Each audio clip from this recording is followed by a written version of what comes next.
Un député qui fait une grève de la faim, qui est assez bizarre comme méthode, en laquelle c'est Jean Lassalle, député UDF des Pyrénées-Atlantiques.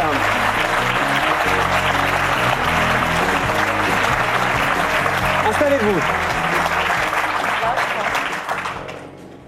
Bonjour monsieur, alors je ne sais pas si c'est une première, Christine, un député qui fait français qui fait une grève de la faim, puisque monsieur fait une grève de la faim depuis maintenant 5 jours, je crois. Vous allez nous expliquer évidemment pourquoi et si c'est une méthode... On se souvient que monsieur Lassalle avait déjà chanté en plein hémicycle, très beau chant. Vous voulez dire que c'est un peu un uluberlu hein? Non, mais qu'il trouve des moyens il avait chanté, originaux pour attirer l'attention. Il avait chanté parce que son commissariat de police... La gendarmerie. La gendarmerie à l'entrée du tunnel du Somport, et on l'a enlevé. Et il n'y avait pas de pompiers non plus, je trouvais que ce n'était pas très normal. Et alors on l'a rétabli. Grâce à vos chants. C'est en train de se rétablir. C'était en pleine séance de l'Assemblée nationale. Oui, c'est-à-dire on n'arrive pas bien à comprendre comment un chant traditionnel béarnais peut faire pression sur le retour d'une gendarmerie. Ils disent non, surtout pas ça, ne chantez pas, c'est ça. Non, je vais vous répondre. Vous pouvez nous le faire un peu, le chant, s'il vous plaît non, pas tout de suite, parce que j'ai peur de ne pas avoir la voix trop claire. Puisque ça fait 5 jours que vous ne mangez pas, hein, pour être clair. Ah non, absolument pas. Non. Quoi, non? Vous ne mangez pas ou oui? Non, je ne mange pas, non. Oui, c'est ce que je dis, oui. D'accord. Je me suis dit, non, en fait, non, il ne fait pas une grève de la faim, je me suis trompé. Oui, ça fait 5 jours que vous n'avez rien avalé. Non, de l'eau. De l'eau. Oui. Monsieur Lang mange des mars, là, depuis le début de l'émission. Mettez-lui un mars sous le nez, on va voir s'il va craquer. Vous allez pouvoir, monsieur Lassalle, développer évidemment les raisons pour lesquelles vous êtes en grève de la faim, mais sur la méthode. Par exemple, Bernard Accoyer, dit, le président de l'UMP à l'Assemblée, dit « Ce n'est pas comme ça qu'il faut faire de la politique. Comment voulez-vous que les investisseurs internationaux viennent en France si le personnel politique en est là? Lorsque j'ai un dossier de délocalisation, je vais dans les ministères, je vois ceux qui sont salariés de l'entreprise, j'essaye de voir la direction, j'essaye d'agir à la racine. » Grosso modo, est-ce que votre façon de faire, ça ne décrédibilise pas l'action politique? Je charriais un peu Jack Lang tout à l'heure, mais en même temps, voilà, il travaille, il bûche des dossiers. Vous vous mettez en grève de la faim. D'abord, merci M. Fogiel de m'avoir invité. Je suis ravi que vous soyez là, mais... Je peux vous dire que votre titre correspond très bien à la situation que je vis, surtout en entendant ce que vient de dire M. Accoyer. Mais votre réponse ne correspond pas du tout à ma question, en fait. Oui, je sais. En même temps. Mais c'est parce que je n'ai pas l'habitude. Mais alors est-ce que vous n'avez pas l'impression que c'est des méthodes, vous chantez à l'Assemblée, vous mettez en grève de la faim, certes peut-être pour des nobles causes, mais en même temps, vous voyez, c'est lui qui ne mange pas et c'est moi qui perds les pieds. Mais en même temps, on n'attend pas ça d'un homme politique. Mais c'est bien que écoutez, qu'est-ce qu'on attend d'un homme politique, d'abord? Moi, qu'il soit crédible, qu'il soit sérieux, qu'il développe des idées. Il n'est pas de mon parti politique. Écoutez, mais moi, il est de l'UMP. Oui, de l'UMP. Moi, je le trouve très courageux. UDF. La fonction d'un homme politique, c'est de se battre. Et il se bat. Avec n'importe quelle méthode. Mais en quoi ces méthodes sont répréhensibles? Parce qu'en même temps, il reste à la salle des 4 colonnes toute la journée, sans manger avec un verre d'eau à côté. Des méthodes folkloriques. Mais non, pas du C'est de la politique spectacle, d'une certaine manière.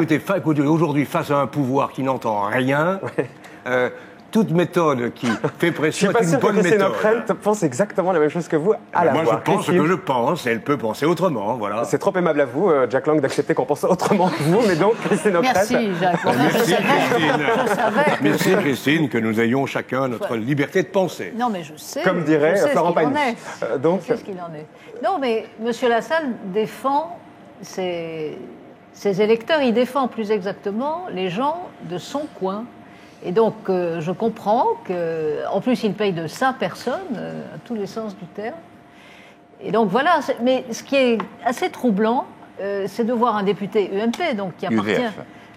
Ah, UDF, mais quel UDF? Quelle tendance, parce que nous savons que l'UDF est assez écartelé. C'est le moins qu'on puisse dire. Bayrou, UDF, Bayrou. Donc, en fait, il est dans l'opposition. Voilà, donc Jack Lang, il est à vos côtés dans l'opposition. Non, écoutez, François Bayrou qui a dit attention au risque de marginalisation. Alors, mais il serait quand même intéressant de savoir pourquoi. J'allais y venir, vous avez raison, puisque vous entendez protester contre le projet de délocalisation d'une usine du groupe Toyal Europe qui emploie 150 salariés dans la vallée d'Aspe, située dans votre département. Et cette usine est spécialisée dans la fabrication de poudre et de pigments d'aluminium à destination de l'industrie automobile. Oui.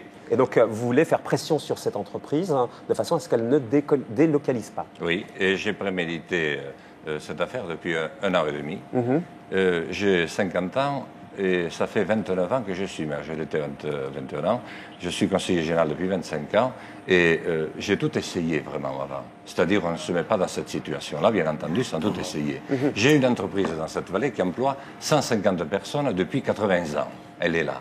Elle est très bien adaptée parce qu'avec un semi-remorque, vous faites travailler 150 personnes, un semi-remorque par mois, et le produit fini, vous pouvez pratiquement le poster. Et avec ça, nous sommes le numéro 1 européen et presque mondial des peintures métallisées dans le Mais monsieur le député, le bémol, c'est que cette entreprise dit, et on l'a appelé cette semaine, qu'il n'y a aucun projet de délocalisation, et elle vous l'a fait savoir, mais juste un projet d'extension de notre activité sur un second site industriel. Donc manifestement, elle dit que vous vous êtes mis en grève de la faim pour rien. Oui, et c'est pour ça que la situation était devenue à ce point inextricable, et le mensonge et l'hypocrisie tellement bien, qu'il fallait que je pose un acte qui permette de remettre le dossier sur la table. Et vous arrêterez quand de votre grève de la faim? Quand ils poseront la pose de la première pierre de leur extension chez nous, dans notre vallée d'Aspe. Ah oui, donc l'emploi actuel n'est pas menacé. Comment? L'emploi actuel n'est pas menacé. Mais, cher monsieur, non. Non, mais c'est une question. Oui, mais je vous réponds.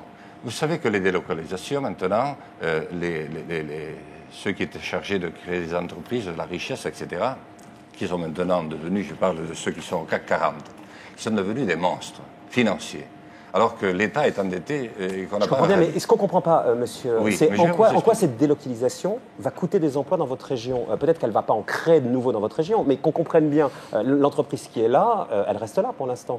Mais elle reste là, mais c'est une apparence. C'est pour calmer les salariés, qui d'ailleurs sont terrorisés et qui me supplient de ne pas reprendre le travail parce qu'ils ont peur d'arrêter la grève de la faim, parce qu'ils ont peur de perdre leur emploi. Il y a 33 salariés sur 144 qui protestent contre votre attitude et réaffirment qu'il n'y a aucun projet de délocalisation. Mais vous savez, quand on passe dans le bureau du patron qui est accompagné de 2 ou 3 autres, en disant est-ce que vous suivez la salle ou pas, et que vous savez que vous avez une famille à nourrir, vous réfléchissez.